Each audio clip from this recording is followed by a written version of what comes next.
In the early hours of October 13, 1307, over 2,000 knights were arrested simultaneously across France. Accused of heresy, blasphemy, and obscene practices, the Knights Templar, the most powerful order in Christendom, were destroyed in a single night. But why? What did they really know? And why did King Philip IV of France want them gone so desperately? The answer involves secrets, betrayal, and one of the greatest trials in all of medieval history. It was the early 12th century, and Christendom was ablaze with fervor following the First Crusade of 1099. Jerusalem had been conquered, but Christian pilgrims were constantly attacked on the roads of the Holy Land. Around 1119, Hugues de Payens and 8 knights founded a religious military order to protect travelers. King Baldwin II of Jerusalem gave them quarters on the Temple Mount of Solomon, hence the name, Knights of the Temple. The Templars trace back to the Council of Troyes in 1129, where Saint Bernard of Clairvaux wrote the order's rule. Bound by vows of poverty, chastity, and obedience, the knights wore the famous white mantle with a red cross. But a fundamental contradiction existed: monks who killed. Bernard justified this through the concept of malicide: killing evil was not a sin. Soon kings and popes sent generous donations, granting the order unprecedented tax and legal privileges throughout Europe. Between 1130 and 1250, the Templars became an unparalleled global power. They operated throughout Europe, the Middle East, and North Africa. In the 1150s, they invented a rudimentary banking system. A pilgrim deposited money in Paris and received a letter of credit to withdraw in Jerusalem, without carrying gold on the road. This revolutionary system made the Templars the bankers of kings. At their height, the order controlled more than 870 castles, convents, and military posts across the Christian world. The Templars' first great test came at the Battle of Montgassard in 1177. With only 500 knights, including 375 Templars led by Master Odo de Saint-Amand, they defeated 26,000 warriors under Saladin, the most powerful Muslim sultan of the age. It was considered a miracle. But defeats followed. In 1187, at the Battle of Hattin, Saladin captured 230 Templars and ordered them all executed, except the Grand Master, who was ransomed. Jerusalem fell just days later. Jacques de Molay was born around 1244 in Burgundy, France. He joined the order young, rose through its ranks, and in 1292 became the 23rd and final Grand Master of the Knights Templar. He was a man of unshakable convictions, perhaps too rigid for the political world of the 14th century. When he took command, the order was already weakened by the fall of Acre in 1291, the last Christian stronghold in the Holy Land. Molay would try to reform the order, but time was running out. Philip IV of France, known as Philip the Fair, was the Templars' mortal enemy, and owed them vast fortunes. In 1303, he had humiliated Pope Boniface VIII, contributing to his death. His new ally was Pope Clement V, weak and submissive. Philip needed Templar wealth to fund his wars. England's King Edward II and Portuguese nobles still supported the order. The betrayal came from within.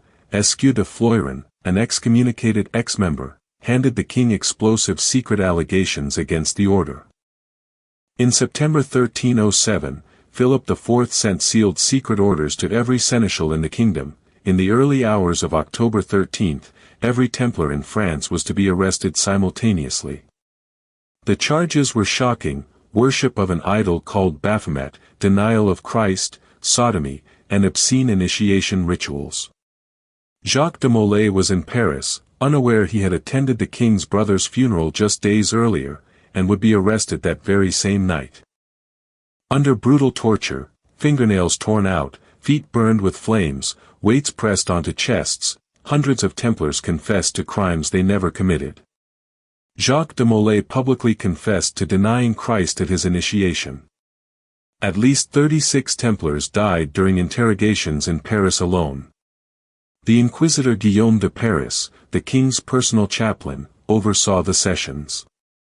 The confessions were exactly what the king needed, evidence to justify the total annihilation of the wealthiest and most powerful order in Christian Europe. Europe reacted with bewilderment. At the Council of Vienne in 1312, Pope Clement V, pressured by Philip IV, officially suppressed the Knights Templar. Their assets were meant to go to the Hospitallers, but much ended up in the French king's treasury. England, Spain, and Portugal hesitated. Edward II stalled for months before arresting English Templars. In Portugal, the order simply transformed, rebranded as the Order of Christ in 1319, continuing to exist with the same knights. In the months after the October 1307 arrests, more than 620 Templars were interrogated in France alone. Many who retracted their confessions paid with their lives. In May 1310, 54 Templars who had withdrawn their confessions were burned alive in a single day in fields outside Paris. The order had approximately 15,000 to 20,000 members across Europe. Most were non-combatants such as farmers, craftsmen, and administrators, and every one of them lost everything. Jacques de Molay spent nearly 7 years imprisoned. On March 18, 1314, he was led to a scaffold before Notre Dame Cathedral to publicly confirm his confession. Shocking everyone, he retracted it and declared his innocence. Immediately condemned to death, he was burned alive on the Isle aux Juifs in the Seine River that afternoon. He reportedly died invoking divine judgment against the king and pope. Both died the same year, Clement V in April and Philip IV in November 1314. The trial against the Templars is considered by modern historians to have been fabricated. In 2001, the Vatican opened its secret archives on the case. The Chinon Parchment, discovered in 2003 by researcher Barbara Frail in the Vatican Secret Archives, revealed that Pope Clement V had secretly absolved Molay and other leaders in 1308, but kept the decision hidden under political pressure. The secret absolution showed the Pope knew of the Templars' innocence, yet was powerless against Philip IV. At the time, royal propaganda worked perfectly. Philip IV controlled the scribes, chroniclers, and preachers. Accusations of worshipping Baphomet, a goat-headed idol, and obscene practices spread rapidly among commoners who saw the Templars as wealthy and arrogant. Few voices dared question the proceedings. The chronicler Godfrey of Paris recorded events with sympathy for the condemned, but his work circulated little. The official narrative, Templars as heretics, dominated for centuries. Only in the 19th century did historians begin systematically questioning the trial. History recorded the Templars through multiple lenses. For 19th-century medievalists like Heinrich von Sybel and Jules Michelet, they were victims of a greedy king. For others, medieval heroes. 18th-century Freemasonry appropriated Templar symbolism, creating mythological connections never historically proven. Umberto Eco satirized this obsession in Foucault's Pendulum in 1988. Today, academic consensus is clear: the 1307 accusations were fabricated for political and financial reasons. The Chinon Parchment of 1308, released by the Vatican in 2007, sealed this verdict. The Templars' legacy transformed Europe in concrete ways. Their pioneering banking system influenced the development of modern finance. The Order of Christ in Portugal, the Templars' direct heir, financed the Age of Discoveries. Vasco da Gama wore a mantle bearing the Cross of Christ, the same Templar cross, on his voyage to India in 1498. Pedro Álvares Cabral's caravels carried the Cross of Christ on their sails when they arrived in Brazil in 1500. Without the Templars, Brazil's history might have been entirely different. The Templar story resonates deeply today. Confessions extracted through torture, now universally condemned, were central to their destruction.